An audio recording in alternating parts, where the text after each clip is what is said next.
আসসালামু আলাইকুম। গতকালকে প্রিয়তমা বই থেকে আমাদের আম্মাজান হজরত খাদিজা রাদিয়াল্লাহু তাআলা আনহার জীবনের প্রথম পর্ব পড়ে শোনাইছিলাম। আজকে তারই ধারাবাহিকতায় দ্বিতীয় পর্ব পড়া শুরু করব, সে উদ্দেশ্যেই রেকর্ডটি করা। ভালো লাগলে আপনারা শুনতে পারেন। দ্বিতীয় পর্ব, দ্বীপপ্রহর, মক্কা নগরী। লোকটির পরনের বেশভূষা বেশ অদ্ভুত ধরনের। গায়ে লম্বা আলখল্লা, বহু ব্যবহারে মলিন হয়ে গেছে। মাথায় একটা সাদা রুমাল জড়ানো, সেটাও বেশ পুরনো। গলার দুই পাশ দিয়ে নেমে এসেছে একটি উত্তরীয়, সেটার রং খানিকটা তামাটে। লোকটি বয়স্ক, চেহারায় রাজ্যের বলিরেখার ছাপ, তবে বিশেষভাবে লক্ষণীয় তার চোখ দুটো। অস্বাভাবিক রকমের চকচক করছে চোখজোড়া। বৃদ্ধ লোকটি হাঁটছেন একটি লাঠি হাতে। যদিও তাকে দেখে বোঝা যাচ্ছে তিনি লাঠি ছাড়া হাঁটতে পারেন, তবুও তিনি লাঠিটা ডান হাতে ধরে হেঁটে যাচ্ছেন মক্কার পথ ধরে। লোকটি সম্ভবত ইহুদি। ধর্মপ্রাণ বয়স্ক ইহুদিরা এ ধরনের লাঠি হাতে চলাফেরা করেন। লাঠি তাদের ধর্মের অন্যতম নিদর্শন। তাদের নবী মুসার যষ্টির সঙ্গে সামঞ্জস্য রাখতে তারা এমন লাঠি ব্যবহার করেন। লোকটি মাথা নিচু করে হাঁটছেন। হাঁটার সময় এদিক সেদিক খুব একটা তাকাচ্ছেন না। তার বেশভূষা আর চালচলন দেখে বোঝা যাচ্ছে তিনি কোনো ব্যবসায়ী নন। এ সময়টা যদিও ব্যবসার জন্য অনুকূল নয়, তবু অনেক দূর দূরান্ত ব্যবসায়ীর পণ্য বিক্রি করতে এ সময় মক্কায় আসেন। তাছাড়া এখন হজের মৌসুম নয়। হজের মৌসুমে দারুণ বাজার বসে কাবার আশপাশটায়। পুরো মক্কা তখন সবর হয়ে ওঠে তীর্থযাত্রী আর ব্যবসায়ীদের আনাগোনায়। মক্কায় এখন ছোটোখাটো একটা অর্চনার সময়। এ অর্চনা শুধু নারীদের জন্য। বিশেষ এ সময়টায় নারীরা তাওয়াফ করে কাবাঘর। অনেক সময় দেখা যায় কোনো কোনো কুসংস্কারচ্ছন্ন বেদুইন গোত্রের মেয়েরা নগ্ন হয়ে তাওয়াফ করে প্রতিমা সজ্জিত কাবা। তাদের সঙ্গ দেয় তাদের স্বামী বা প্রেমিক কোনো পুরুষ। কাবায় সজ্জিত দেবতাদের মনোতুষ্টির জন্য নগ্নতা তাদের কাছে এক ধরনের উপাসনা। তবে আজকের দ্বীপপ্রহরে তেমন কোনো বেদুইন মেয়েদের আনাগোনা নেই কাবা চত্বরে। মক্কার একদল নারী তাওয়াফ করছে কাবাঘর। তাদের মধ্যে পূর্ণ বয়স্ক নারীরা যেমন রয়েছে, তেমনই রয়েছে কিশোরী ও অনূঢ় তরুণীরাও। কাবাঘরে স্থাপিত লাত, মানাত, ওজ্জা, হোবল দেবতার নামে তারা সঙ্গীত গেয়ে নিজেদের সমর্পিত হৃদয়ের ভালোবাসা জানাচ্ছে। নিজেদের মনোবাসনা দেবতাদের চরণতলে ভক্তি সহকারে অর্পণ করছে। তাদের মুখে গীত, চোখে অশ্রুসজ্জল, হৃদয় বিগলিত। ঠিক এ সময় বৃদ্ধ লোকটি এলেন কাবা চত্বরে। কাবার চারপাশে তাওয়াফরত নারীদের দেখে তার দুচোখ কি যেন চমকে গেল। চত্বরের পাশে একটি উঁচু বেদিতে গিয়ে দাঁড়ালেন তিনি। পরখ করতে লাগলেন তাওয়াফরত নারীদের চলার গতি। নারীদের দলটি তার কাছাকাছি আসতেই তিনি তাদের মনোযোগ আকর্ষণের জন্য জোরে হাঁক দিলেন, হে মক্কার নারীরা। নারীদের দলটি বৃদ্ধের বাজখাই আহ্বানে সচকিত হলো। তাওয়াফের সময় সাধারণত এভাবে কেউ কাউকে আহ্বান করে না। তারা তাওয়াফ থামিয়ে বৃদ্ধ লোকটির দিকে তাকালো। কে এই লোক? তাকে তো মক্কার লোক বলে মনে হচ্ছে না। কেউ তাকে কখনো দেখেছে বলেও মনে করতে পারছে না। এক সময় বৃদ্ধ আগন্তুক কি বলতে চান মক্কার নারীদের। নারীদের দলটি সচকিত হতে দেখে বৃদ্ধ বলতে শুরু করলেন, আমি তোমাদের এক সুসংবাদ দিচ্ছি। শুনে রাখো, নিঃসন্দেহে তোমাদের এ মক্কা নগরীতে একজন নবী আবির্ভূত হবেন। তার নাম হবে আহমদ। তোমাদের মধ্যে যার সৌভাগ্য হয় দ্বিধাহীন চিত্তে সেই নবীর স্ত্রী হয়ে যেও। মক্কার নারী দলটি দারুণ বিরক্ত হলে বৃদ্ধের এমন কথাই। বলা নেই কওয়া নেই কোথা থেকে এক উড়নচণ্ডী বুড়ো এসে বলে গেল এ নগরীতে নবী আসবেন। মক্কার নারীরা যেন তার স্ত্রী হওয়ার সৌভাগ্য লাভে ধন্য হয়। কী সব আবোল তাবোল কথাবার্তা! আমরা আমাদের দেবতাদের ভালোবাসি, তাদের সম্মান করি, তাদের উপাসনা করি। আমরা কেন আমাদের দেবতাদের ছেড়ে কোনো নবীর কথা শুনতে যাব? কে এই বৃদ্ধ? মাতাল নাকি বিকারগ্রস্ত কোনো লোক? তাওয়াফের মাঝে এসে এমন উদ্ভট কথা বলার সাহস সে পেল কোথায়? কেউ কেউ পায়ের কাছ থেকে কয়েকটি নুড়ি উঠিয়ে ছুঁড়ে মারল বৃদ্ধর দিকে। মুখে গালমন্দের থুবড়ি ছুটিয়ে তেড়ে এলো কয়েকজন। কেউ কেউ আসলের তল থেকে বের করলো ধারালো খঞ্জর, দেব নাকি লোকটিকে এফোড় ওফোড় করে। নারীদের এমন রুদ্র মূর্তি দেখে বৃদ্ধ লোকটি সেখানে আর বেশিক্ষণ রইলেন না। কোনো রকম দৌড়ে নিজের প্রাণ বাঁচিয়ে চলে গেলেন ফেলে আসা পথে। কেন লোকটি এ কথাগুলো বলতে গেলেন মক্কার নারীদের, যারা ধর্মের নামে পূজা করে শত দেব দেবীর, যারা কাবার সামনে উলঙ্গ হয়ে উপাসনা করে মানাতের, যারা হবলের নামে বলি দেয় পশু, যারা এক ঈশ্বরের পরিবর্তে কাবা চত্বরে বসিয়েছে ৩৬০টি দেবমূর্তি? আগন্তুক বৃদ্ধ কেন এই অন্ধকারাচ্ছন্ন নগরীর নারীদের শোনাতে গেলেন এক অনাগত নবী আগমনের ভবিষ্যদ্বাণী? তমসার এ ঘোর আধারে কোনো নারী কি কামনা করে এক বিন্দু ঐশ্বরিক আলোক বিভার? তাদের মধ্যে কেউ কি আছে যে আল্লাহর পক্ষ থেকে প্রেরিত কোনো এক নবীর আগমনে অপেক্ষমাণ? কাবার পাশে একটি বাড়ির ছায়ায় বসেছিলেন এক নারী, দীর্ঘকায়, উজ্জ্বল মুখায়ব, রক্তিম অধর, চেহারায় আভিজাত্যের ছাপ, বয়স ৩০-এর কোটায়। যৌবনের লালিমা এখনও ঢাকা পড়েনি তার বয়স ও আভিজাত্যের আড়ালে। এ নারীর নাম খাদিজা, খাদিজা বিনতে খুয়াইলিদ। মক্কার লোকেরা তাকে তাহিরা নামে ডাকে, কারণ তার চরিত্র যেমন নিষ্কলুষ তেমনি পবিত্র তার জীবনালেখ্য। তিনি কখনো মূর্তি পূজা করেন না। কাবার তাওয়াফে কখনো এলে কেবল অদৃশ্য এক সত্তার আরাধনা করেন। আজও তিনি অন্য নারীদের সঙ্গে তাওয়াফে অংশ নেয়নি। তার কয়েকজন স্বজন বান্ধবী উপাসনায় মগ্ন। তিনি তাদের অপেক্ষায় বসেছিলেন কাবার পাশে। এমন সময় শুনলেন বৃদ্ধের আগমন আহ্বান।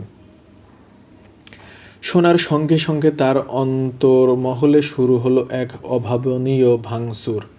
একজন নবী আসবেন এ মক্কা নগরীতে, তার বধূ হবেন এ নগরীর কোনো এক নারী। কে হবেন সেই সৌভাগ্যবতী? বৃদ্ধের কথায় অন্য নারীরা হাসাহাসি করলেও খাদিজা হাসতে পারলেন না।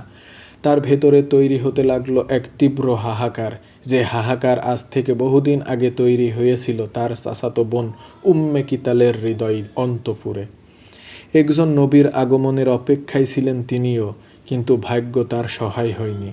এবার তার ভাগ্যে কি হবে সেই নবীর চরণতলে এক বিন্দু ভালোবাসার নজরানা পেশ করার। খাদিজার হৃদয় ব্যথায় কুঁকড়ে গেল। নবীর সহধর্মিণী না হোক, অন্তত জীবন দশায় একবার দেখতে পারবেন ঐশী ভাই আলোকিত সেই চন্দ্রমহিম মুখায়ব। চাচাতো ভাই ওয়ারাকার মুখে যেদিন প্রথম শুনেছেন শেষ নবী আগমনের সুসংবাদ, অত্যাসন্ন তার মহাকাল, সেদিন থেকে হৃদয়ের ছোট্ট মণিকুঠাই সেই নবীর জন্য সাজিয়ে রেখেছেন ভালোবাসার ফুলেল বাগিচা। নবী কি কখনো হাঁটবেন সেই বাগিচার ফুল মাড়িয়ে? খাদিজা আর কিছু ভাবতে পারলেন না। কাবার পাশ থেকে উঠে গেলেন, একা একা হাঁটতে লাগলেন ওয়ারাকা ইবনে নাউফেলের বাড়ির দিকে। মক্কার আল আজআদ মহল্লায় ওয়ারাকা ইবনে নাউফেলের বাড়ি।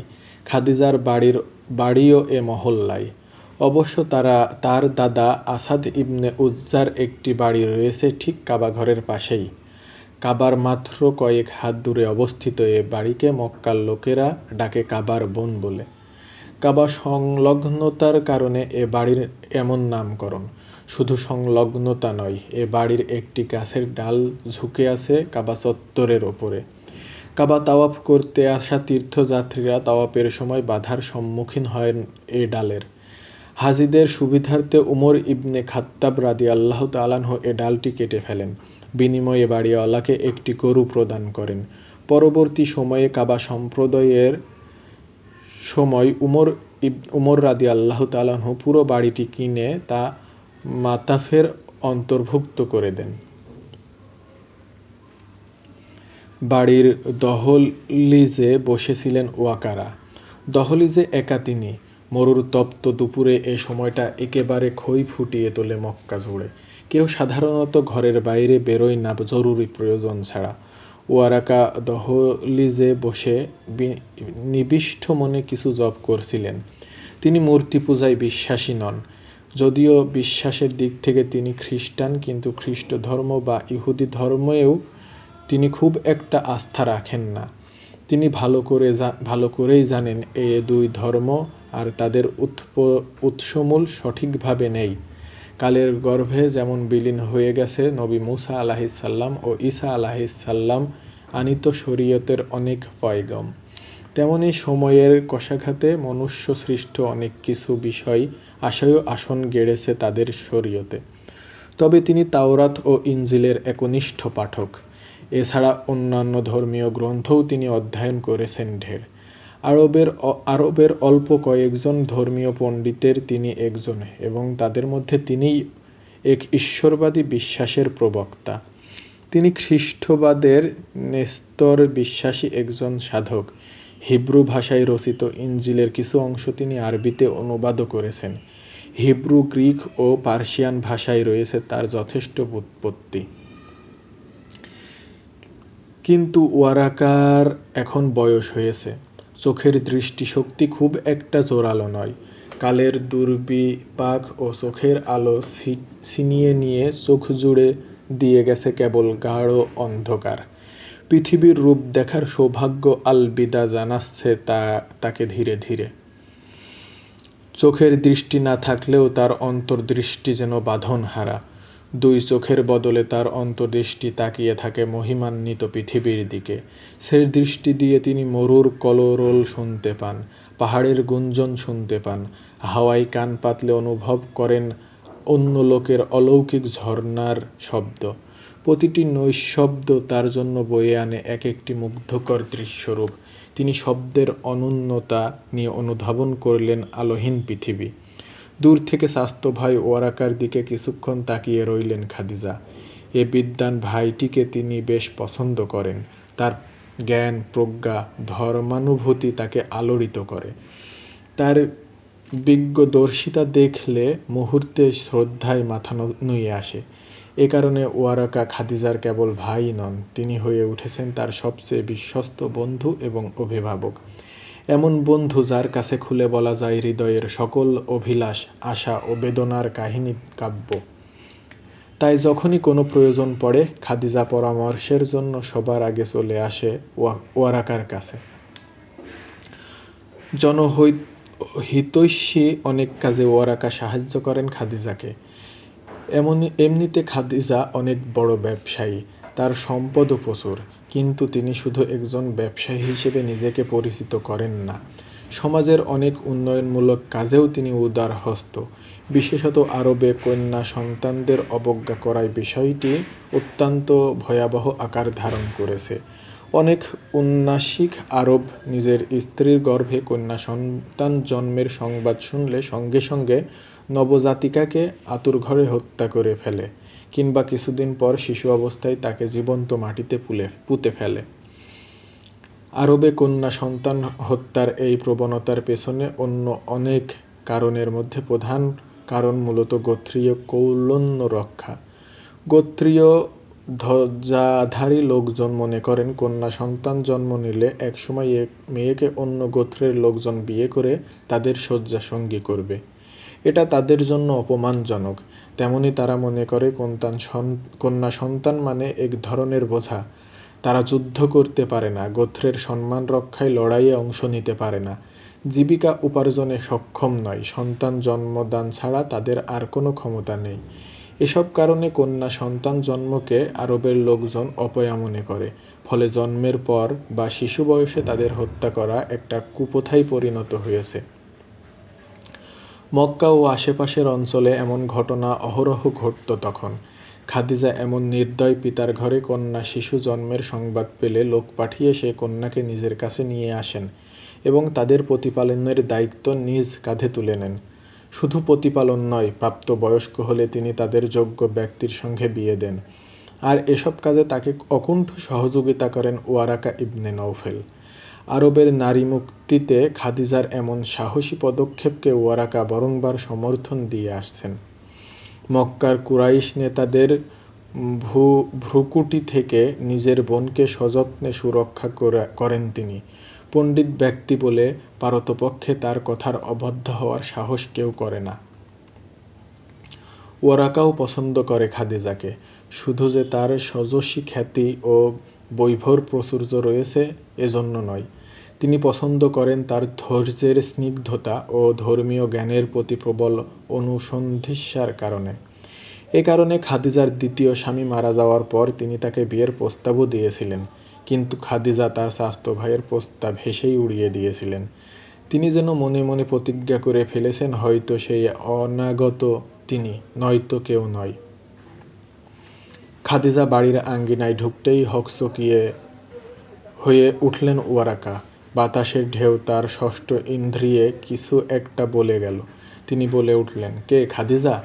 খাদিজা ধীর পায়ে ভাইয়ের কাছে এসে বসলেন, মাথা নেড়ে জবাব দিলেন, হ্যাঁ আমি। খাদিজার আগমনে খুশি হয়ে উঠল ওয়ারাকার মুখ। সহাস্যে বললেন, আমার কেন যেন মনে হচ্ছিল আজ তুমি আসবে। খাদিজা টিপ্পিনি কেটে জবাব দিলেন, সে তো আপনিই জানবেন, আপনিই যে ভবিষ্যৎ বক্তা। খাদিজার কথায় মাথা নেড়ে অস্বীকৃতি জানালেন ওয়ারাকা। না খাদিজা, আমি কখনো কোনো ভবিষ্যৎবাণী করি না, আর আমি ভবিষ্যৎ বক্তাও নই। আমি কেবল সেসব কথাই তোমাকে বলি যা আমি পূর্বেকার বিভিন্ন ধর্মীয় গ্রন্থে পাঠ করেছি, যা আমি বিভিন্ন ধর্মের সত্য অনুসন্ধানে পুরোহিতদের থেকে শ্রবণ করেছি। আমি গুণী নই, জ্যোতিষীও নই, তবে নক্ষত্র বিষয়ে আমার জ্ঞান রয়েছে, যেমন জ্ঞান রয়েছে প্রাচীন শিলালিপি আর ঐতিহাসিক নিদর্শন বিষয়ে। হয়তো কিছু প্রজ্ঞা প্রাপ্ত হয়েছি মানুষের স্বপ্ন ও তার ব্যাখ্যাকার হিসেবে। এসবই আমার লব্ধ জ্ঞান, আল্লাহর থেকে প্রদেয় দান মাত্র। ওয়ারাকা কথা বলেন কবিতার মতো। বারবারই সুললিত প্রজ্ঞা ও জ্ঞানের বিভূতি তার সে কাব্যিক বহিঃপ্রকাশকে আরও বঙ্গময় করে তোলে। খাদিজা মুগ্ধ হয়ে তার কথা শুনছিলেন, কিন্তু পরক্ষণে তার মনে পড়ে গেল তিনি এখানে এসেছেন। বললেন, আজ কাবা চত্বরে এক আশ্চর্য ঘটনা ঘটেছে। ওয়ারাকা মনোযোগী হলেন। তিনি জানেন খাদিজা অনর্থক কোনো কথা বলার জন্য কখনো আসেন না। খাদিজা বলতে লাগলেন, কিছুক্ষণ আগে মক্কার কয়েকজন নারী যখন কাবার তাওয়াফ করছিল, তখন কোথেকে যেন এক বৃদ্ধ লোক এলেন কাবার পাশে। সম্ভবত ইহুদি, পোশাক আশাক দেখে তাই মনে হলো। তিনি কাবার পাশে এক উঁচু বেদিতে দাঁড়িয়ে হঠাৎ নারীদের উদ্দেশ্য করে বলতে লাগলেন, এ মক্কায় খুব জলদি একজন নবী আসবেন। তোমাদের মধ্যে যার খোশ নবিশ হয় সে যেন সেই নবীর স্ত্রী হয়ে যায়। আগন্তুক বৃদ্ধের কথা শুনে কেউ কেউ তা হেসে উঠল, আর কয়েকজন তেড়ে গেল লোকটিকে মারতে। নারীদের এমন রুদ্রমূর্তি দেখে লোকটি কোনো রকমে পালিয়ে বাঁচল, কিন্তু লোকটির কথাগুলো শোনার পর আমার মনে এলো উম্মে কিতালের কথা। তিনিও তো নবীর জন্য অপেক্ষা করছিলেন। এ কথা মনে আসতেই আমি আপনার কাছে চলে এলাম। ওয়ারাকা খুঁটিয়ে খুঁটিয়ে লোকটির বিবরণ, ঘটনার আদ্যোপান্ত জানতে লাগলেন খাদিজার কাছে। সব কিছু শুনে বেশ কিছুক্ষণ ক্ষয়িষ্ণু দৃষ্টির চোখ নিচু করে নীরব রইলেন। তারপর বলতে শুরু করলেন, নবী আসবেন, খুব শীঘ্রই আসবেন। নবী আগমনের সকল নিদর্শন পরিস্ফুটিত হতে শুরু করেছে। চারিদিকে ঘোর তমসা এখন। মানুষের মাঝে মনুষ্যত্ব বলতে কিছুই নেই আর। জুলুম পাপাচারে ছেয়ে গেছে ধরণীতল। মানুষ মানুষের খোদা সেজে বসেছে। মানুষ লিপ্ত হয়েছে মূর্তি আর দেবতার পূজায়। কিন্তু এ আধার ঘুচবেই। এ অন্ধকারের কালিমা ভেদ করে নতুন আলোকবর্তিকা হাতে একজন নবীর আগমন অত্যাসম্পন্ন হয়ে গেছে। তিনি আসবেন, তিনি এ আরবে আসবেন। হতে পারে তিনি এ মক্কা নগরীতেই আবির্ভূত হবেন। তুমি যদি আমার কাছে জানতে চাও তিনি দেখতে কেমন হবেন, কোন বংশে আসবেন, কেমন হবে তার চারিত্রিক বৈশিষ্ট্য, তবে আমি তোমাকে তা বলতে পারবো না। তার জন্য তোমাকে আরও কিছুদিন অপেক্ষা করতে হবে। তার নাম হবে আহমদ। আহমদ নামেই তিনি পরিচিত হবেন তার দেশে। খাদিজার হৃদয় আনচান করে ওঠে। তার হৃদয় স্পন্দন কথা বলে ওঠে অন্য কেউ। অনাগত একজন মানুষের জন্য তার হৃদয় থেকে কেন অযথাই উতলে ওঠে প্রেমের সরোবর। এই হচ্ছে 2 নাম্বার পর্ব। এখানে খাদিজার কিছু কথা আছে তার ভাইয়ের সাথে। তার চাচাতো ভাই ওয়ারাকা একজন বেশ পণ্ডিত ব্যক্তি, অনেক ধর্মগ্রন্থ সম্পর্কে তার বিশদ জ্ঞান রয়েছে। তো মক্কা নগরীতে, মক্কার চারপাশে যখন খাদিজার বান্ধবীরা মক্কা তাওয়াফ করছিল, সেই সময় কোত্থেকে একজন ইহুদি ব্যক্তি এসে তাদের উদ্দেশ্য করে বলে যে, মক্কার নারীরা তোমরা শোনো, এই মক্কাতে একজন নবী আসবে এবং সেই নবী আসলে তোমাদের ভিতর যদি কারো সৌভাগ্য হয় তোমরা তাকে বিবাহ করে নিও। তো ওই নারীরা এই লোকটার কথায় বিরক্ত হয়, তাকে গালমন্দ করে তাড়িয়ে দেয়। কিন্তু এই কথাটা খাদিজা শুনে খাদিজার খুব ভালো লাগে। খাদিজা তার আগে তার বোনের কাছে শুনেছে, তার চাচাতো বোন ওয়ারাকার যে আপন বোন ছিল, তা সে একজন নবীর আগমনের জন্য সেও প্রতীক্ষমান ছিল। যা আগের ঘটনায় বলছি, আমাদের নবীজির বাবাকে সে বিবাহ করতে চাইছিল। সে তার ভিতরে কোনো একটা জিনিস দেখতে পাইছিল যে হয়তো ইনি নবী হবে অথবা নবীর বাবা হবে, এমন কিছু একটা সে ভাবছিল। তো সেই হিসাবেই সে বিয়ে করতে চাইছিল এবং খাদিজা তার কাছ থেকেই নবী আসার আগমনের কথা শোনে এবং তার এই ভাই ওয়ারাকা তার কাছ থেকেও সে নবী আসার ভবিষ্যৎবাণী শোনে। আজকে যখন সে খাদিজা রাদিয়াল্লাহু তাআলা আনহা এই ইহুদি ব্যক্তির কথা শুনেছে, তখন তার মনে হয়েছে যে আমার চাচাতো বোন সেও তো একজন নবীর আশায় থাকতো, আবার আমার ভাই ওয়ারাকা সেও তো একজন নবীর আগমনের কথা বলে। এইটা ভেবেই সে তার চাচাতো ভাইয়ের কাছে আসে সে ওই ইহুদি কি বলেছে বিস্তারিত বলে। তখন ওয়ারাকা তাকে বলে যে হ্যাঁ, খুব তাড়াতাড়ি একজন নবী এই ধরনীতে আসবে এবং সে হয়তো খুব সম্ভবত মক্কাতেই আসবে। আমি তার সম্পর্কে বিস্তারিত তোমাকে এখন বলতে পারবো না। ওয়ারাকা খাদিজাকে বলে যে তার সম্পর্কে বিস্তারিত জানতে হলে আরও তোমার কিছুদিন অপেক্ষা করতে হবে। এই ছিল 2য় পর্ব। আশা করি 2য় পর্ব বেশ ভালোই লাগবে। ইনশাল্লাহ আবার কালকে 3য় পর্ব রেকর্ড করব।